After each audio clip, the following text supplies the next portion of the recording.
Thank you so much for joining me today. Lizzi is a coach, but not just an executive coach and an mBraining mBIT coach.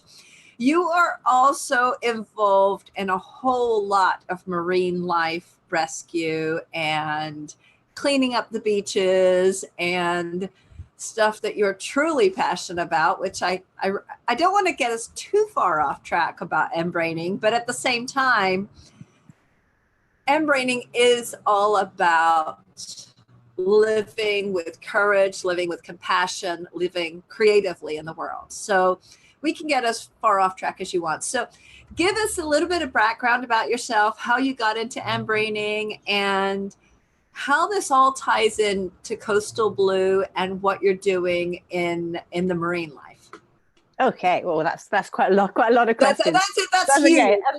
That's okay. So essentially, I'm an NLP trainer, right? And I'm an executive coach. So mBraining, as we know, has its roots in NLP. And I did a master's in coaching. So I did a master's with Sally Vanson and studied ambiguity and how we cope with not knowing and uncertainty.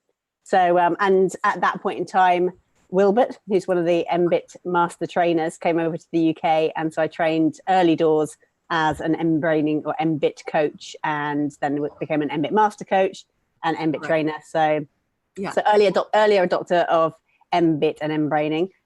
In terms of how it fitted for me is I'm also a yoga teacher, so I'm fascinated by breath. I tend to bring quite an eclectic mix to coaching out on the beach.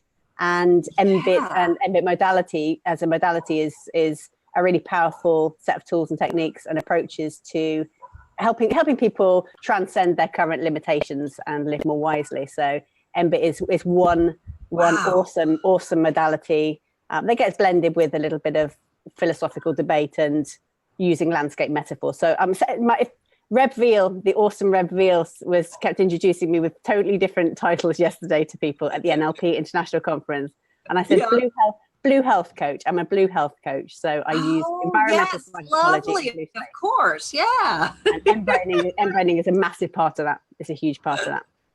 So So, and as a coach that uses Blue Space and mBraining and Chapter 9ing being all about bringing our hearts to some bigger project, looking after that blue space is really important to me. So without getting too much into the whole not oceanography, but because your company obviously is Going Coastal Blue. Okay. And that is your coaching, your kind of training business as well. And I know that you're doing that both in the UK as well as in the US, right? On the Pacific coast? Yes, that's right. So have you got any trainings coming up in mBraining or anything happening over in California or anything in the near future? I have an mBIT coach certification. Thanks very much, Beth. An mBIT coach certification coming up in June, and that's June the 24th, starts on June the 24th to the 27th. And that's in Monterey. So we're using Blue Space. So we're gaining blue health from being out near blue space to enhance our mBIT practice. So things like being around the ocean helps us breathe more effectively and efficiently. So one of the aspects of mBraining, as we know, is enabling us to access our internal autonomic nervous system through our breath. Absolutely. So using specific to support that. So yes, I do have a 4-day training to become mBIT coaches. So if anybody's watching this and would like to join us in California, that they'd be so welcome. Oh, awesome. So obviously when we're done with this, we're going to put links in the comments so that you can connect with Lizzi. But what is your website for now? So it's www.goingcoastalblue or goingcoastal.blue. goingcoastal.blue. That's right. Yeah. Okay. Perfect. Okay. So if they wanted to sign up, they can go there and they'll find all the information and be able to contact you for that. Great. They can, definitely. Join our community. Okay. The mBIT community of coaches is so collaborative and supportive. It's welcome. Whether there's enough wisdom needed in the world for all of us. Yeah, absolutely. Excuse you, you're right. Sorry, yeah, no, I've got a little bit left over of a cold that I got last week, and every once in a while, it comes back, and I'm like, I'm not quite done with this yet, but that's okay. Water helps. Water is medicine. Yes. Yeah, I think I need some salt water. Just go snort some of that up, and I'll clear it all out. Yeah. Brilliant. So I really did want to talk to you a little bit, though, about how you're creatively, compassionately, courageously making a difference in the English coastal community. Okay. If you're open to that, I would love to talk to you about making a difference in your community to help save the planet. That's yes. Okay. My chapter 9. Yeah. So for those of you that don't know, chapter 9 is part of the mBraining book. It is the chapter 9, which is the lost chapter. And it's really about living in your world courageously from a place of compassion and using all of your creativity to make that difference in the world. So what it is for me is getting out there and transforming lives. Having that opportunity, like I have sessions with people where I do Ho'oponopono even, and I use mBraining just to go deep into their bodies and find where they're stuck. What do they need to release and forgive? What do they need to let go of? And it's a much more spiritual practice, but at the same time, for every single one of us, it's different as to what we're passionate about. So I'm really excited to be able to talk about your passion, which is, oceans and marine life. Yeah. So, okay. Tell us what you're working on at the moment. So I give 1/3 of my time to marine conservation charities. So I work as a coach, but 1/3 of my time is gifted to a number of ocean charities and causes. So one of those is British Divers Marine Life Rescue. So because I love seals, I absolutely love seals, and the UK has 40% of the global population of grey seals.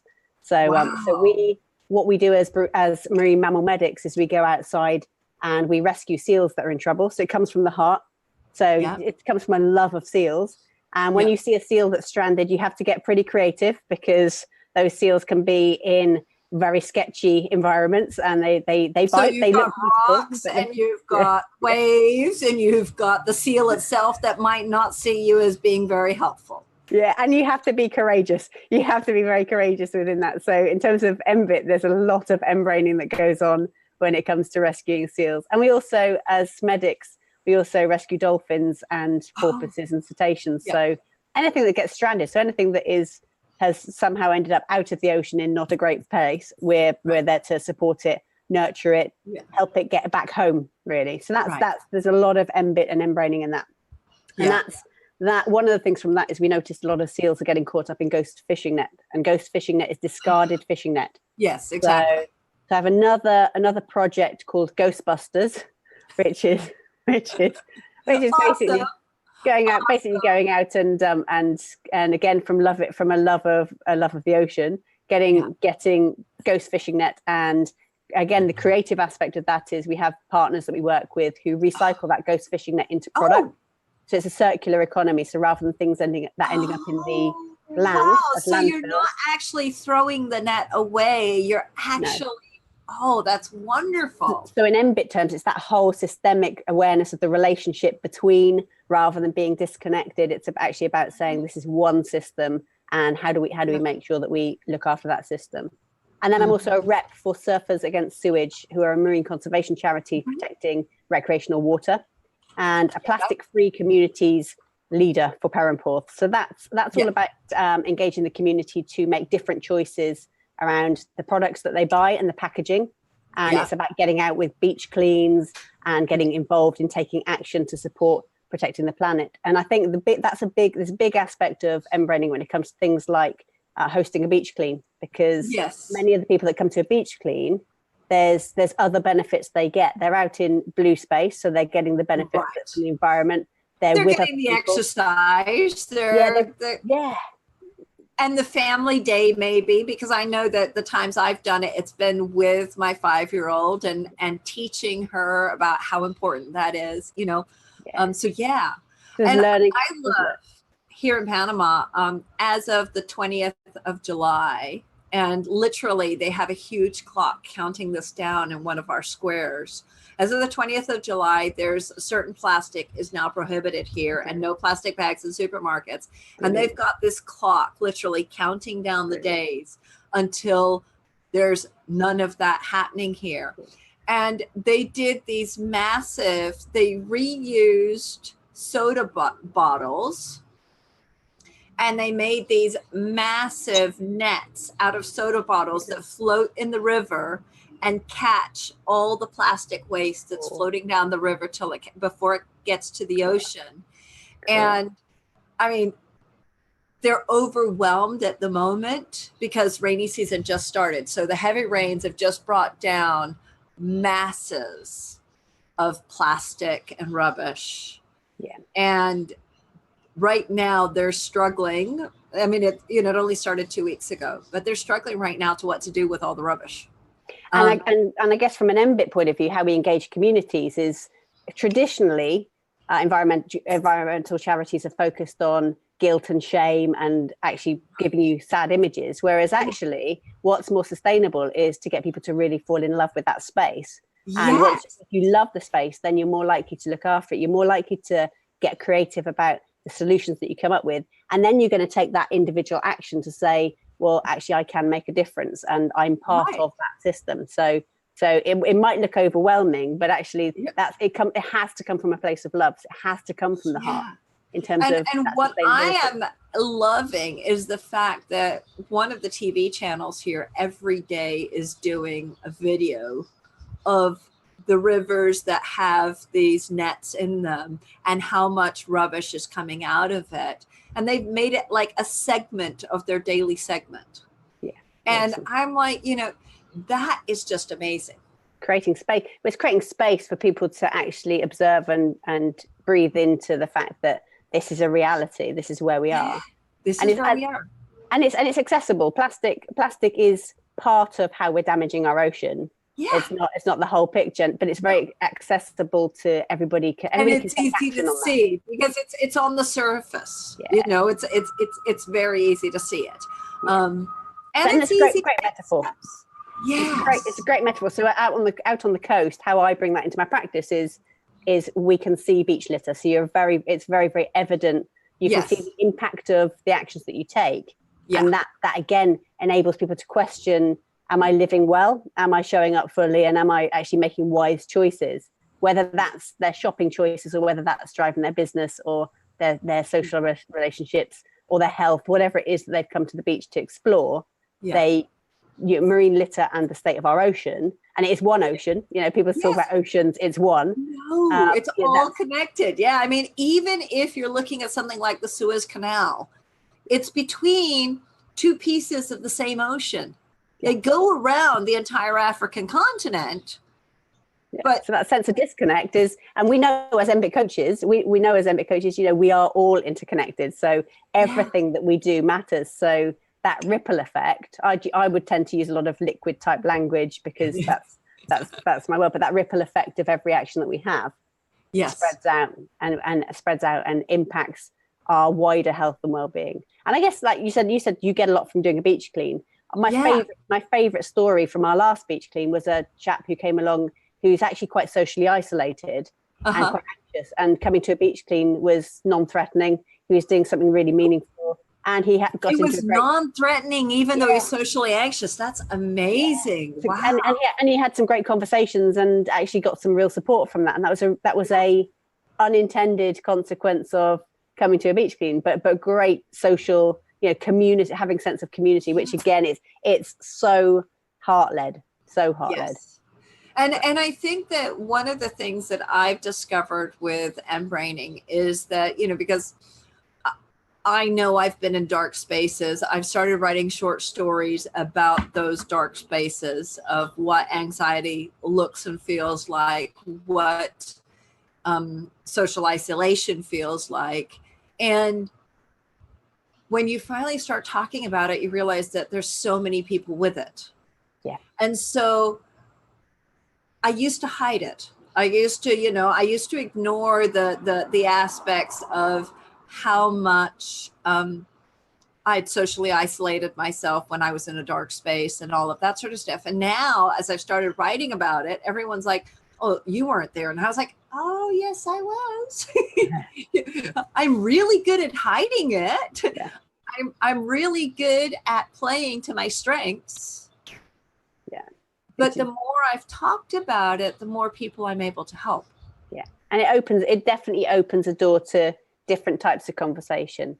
And the beach, the beach is, there's a lightness to the beach. The beach is, it's playful. We move differently. Our bodies move in a different way. So our vestibular even as you're walking in the sand, or if it's a rocky beach or whatever it is. And Guillermo just pointed out to me that somebody had vandalized some of the barriers. And I'm sitting here, there's anger just starts rolling up in me of, why would you do that? Okay. Somebody not in a resourceful place. And so it's that. Right. And I think with something where it's a challenge like looking after the planet, there's a lot of strength and passion behind that to say, okay, so we regroup, we find creative solutions to say the aim and the purpose is so strong and so important in terms of, we won't have a planet, 61 miles of atmosphere we have and one ocean to play with. So that's frustrating. That can be frustrating, and we can approach it with frustration and rage. And that's traditionally, that's how we might have done things. But with mBIT, there's no power in that. If and I know that I've discovered that underneath my anger and underneath my frustration, there was power. But there was power that I wasn't exercising. I wasn't using it. And so therefore I was angry and frustrated because I basically disempowered myself. Yeah. And the moment I connected with that power, not with the anger, not with the frustration, but just down deep into the power. And it's like, there's things you can do compassionately, creatively. And just once you start working on what you can do, like here in Panama, the waste, it's really easy to put these barriers on the rivers. It doesn't solve all the problems, but it solves part of the problem.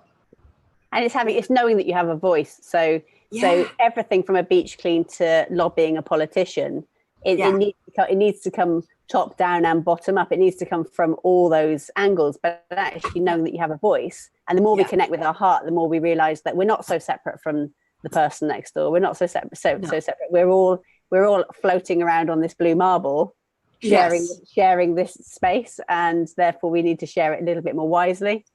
And one of the things most people don't realize is that your voice is actually part of your gut brain.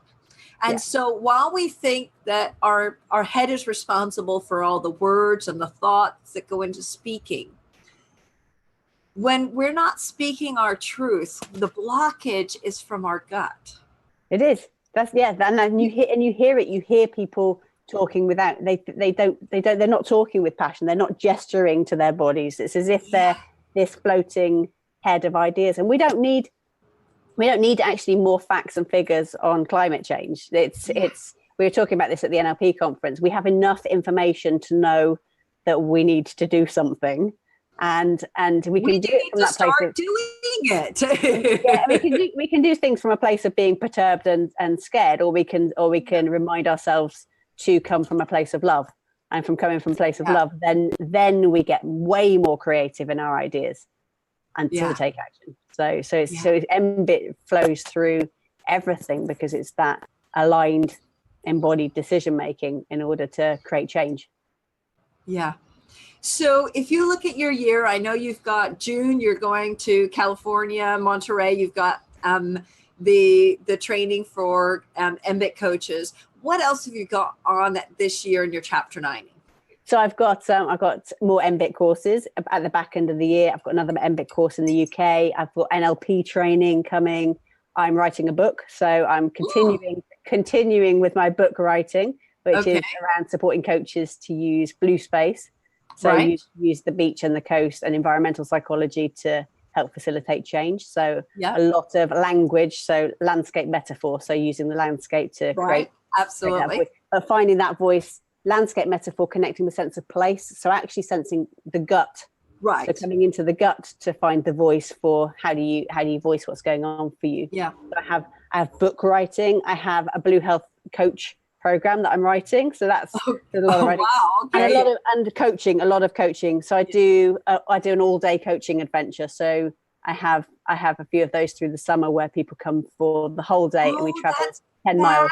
Fabulous. Okay, so you're doing like well, I only know the Sussex Walk, but the one that's across the Sussex Downs overlooking, that sort of stuff. So you're out in nature doing the walk. Oh, that's how I coach. I coach at the beach. So I don't coach indoors. I coach on the coast. So they either come for all day or they come for short. And then we have all the music festivals. So I take Blue Health and coherence to various festivals. So we have the Boardmasters Surf Music Festival, and we have a nice calm space for people to step outside the chaos and step into a space and regroup and reground themselves before going out for more partying. So we have lots of that going on, and a lot of fundraising for British divers, because this is our summer now. So our seal pup season is finished. So we have a lot of fundraising that goes on,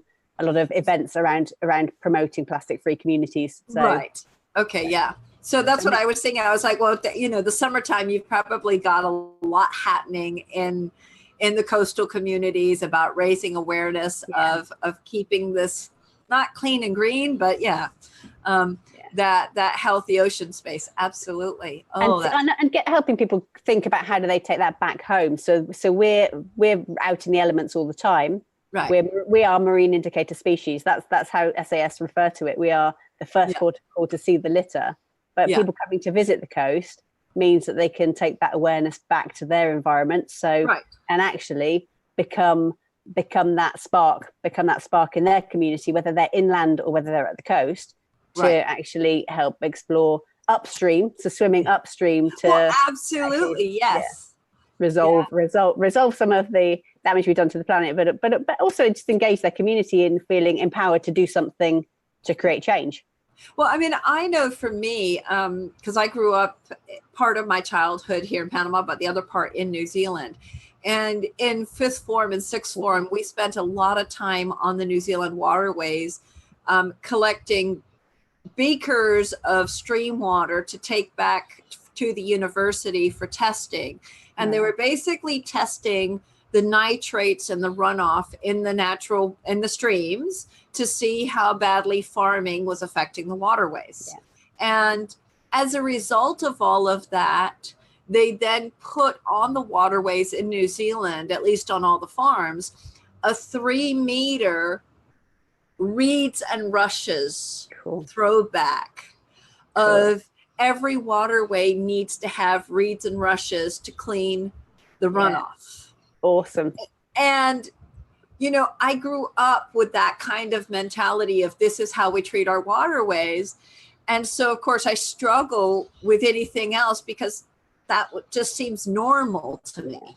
I mean, I'm an ambassador for Blue Mind. So Blue Mind is celebrates water, celebrates the health benefits of water. So social, cognitive, physiological benefits, the emotional benefits that we have. And one of the things that we say is our water is hugely undervalued and hugely underutilized. So we need to love our water a lot more and not take it for granted, and get creative about how we solve it and take action on that. Yeah, and one of the things here in Panama is that obviously I live in a tropical country now, so we have so much water we take it for granted, except for when we get to a dry season that doesn't end. And then they're starting to talk about water cutbacks and everything. And you can only wash your car once a week. And everybody's like, wash my car only once a week, Typical first world problem. Yeah, exactly. First world problems, because we live in a country with such abundant water. Yeah. But at the same time, we're starting to come up against now that they want to approve copper mining and that sort of stuff. And there's this whole, not kickback against it, but definitely a, well, wait a minute, what does that do to the quality of our water? Because we have, I mean, I live in a city where we drink the tap water. Yeah. And, you know, I know in Mexico, you wouldn't even think of drinking your tap water, but here in Panama, we do. We have a scheme called Refill, which basically it encourages people to take water bottles to any establishment in our village. Yeah. And they can have it filled up with pure Cornish tap water. Exactly. And so, you know, and we take that for granted. Yeah. You know, I take, you know, I don't buy bottled water. Everybody here has, you know, you carry your own water bottle and you just fill it up anywhere because you can. Yeah. Okay. And so unless you're going to the beach for a day to somewhere that literally there's no running water, you wouldn't even think of taking water bottles. And even if you did, you could take your own water bottles from home. Yeah. So that has, and again, the systemic impact of that, you think about it's about water quality, but it's also about the quality of the product that then might need to be created to address that short-term issue. And and it's at the end of the day, in terms of plastics, we need to reduce and refuse before we think about recycling, because energy consumption and that. So I went to Miami with Blue Mind earlier this year, and the water quality was very poor. They had the red tide. So it's suddenly your whole sense of water becomes very on your conscious mind. It's very front of mind when you see that. Yeah. And so, I mean, as you're looking at how people in your community are learning, because I know you're giving 30% of your time to these groups. And I assume part of that is not just involvement in the group, but actually coaching members of the group so that they're more effective in what they're doing. Yeah. How do you see that ripple effect growing into other areas of the community where that's gaining more momentum? So specifically around plastic free, we've got a number of individuals who've really taken up the mantle to lead different aspects of our community plan. We have a community action plan, and we're all volunteers. So any coaching that's pro bono coaching. That's just enabling people to take action. So we have recently we've had a lady that's completely taken the mantle as far as recycling is concerned, to deal with the fact that Cornwall's recycling is not fit for purpose, and got So we have members of the community who are like little collection points for different types of product that aren't recycled in our village, and they're traveling to reduce their carbon footprint. They're traveling at certain points of time. So they're starting to get really creative, which is great. Which is great. And you actually see people set with a sense of pride about the actions that they're taking. So I'm very much one for celebrating success and really, saying, isn't that amazing what they've done? So that's pretty cool. We see a lot of artistic activity around the schools. Yes. So one of the ripple effects of this, the schools are getting on board with artistic activities such as writing poetry about looking after the ocean. So they've done some artwork with plastics that they've picked up off the beach. We've had beach schools where they come down to the beach and they go for a surf in the morning, but they also do a beach clean as part of their surf school.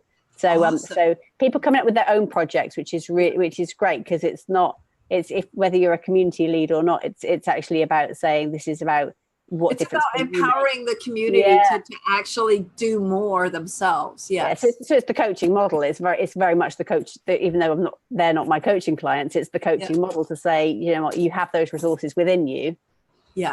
Now go and use them in an aligned way. So that's really cool. People taking a lot more responsibility. So that's a really good ripple effect. Just wanted to say Lulu Min says hello. Oh, lovely.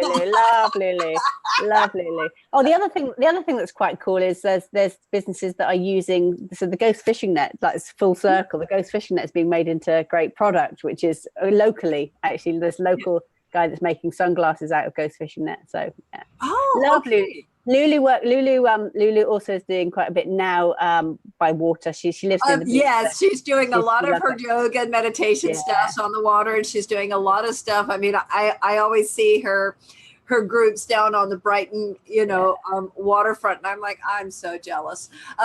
Empowering women. So yes, Lulu, this blue marble for you.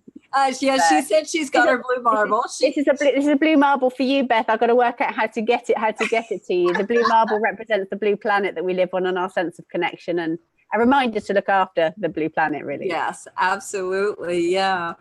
So anyway, thank you so much, Lizzie. I am so excited to see how mBraining is being used in so many different areas, because it's not just, I mean, obviously, yes, it's us coaching clients with it, but it's so much more than just coaching.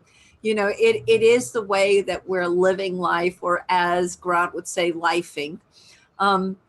And, it used gratitude to Grant and Marvin for an amazing modality. They are Grant is so giving of knowledge and techniques and approaches, and he's a pure model of mBIT, isn't he? He is a model of mBraining in practice, just that coming so much heart.